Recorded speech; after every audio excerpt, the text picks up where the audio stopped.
Hi viewers, welcome back to my channel. In today's video I'm going to share with you how to replace waste toner container in your Kyocera Taskalfa 3212i printer. If you're new to my channel, you are welcome, and kindly don't forget to subscribe.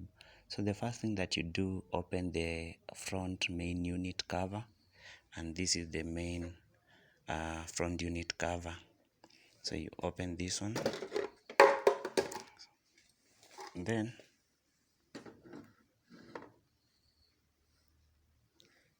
adjust the clip. You can see it is full. You want to replace with this one, so just open,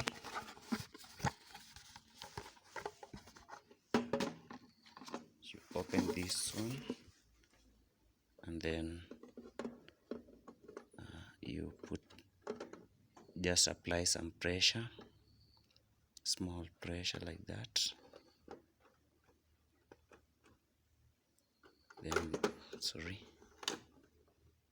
Then this one like that. You are done. Thank you for your time. See you in the next video.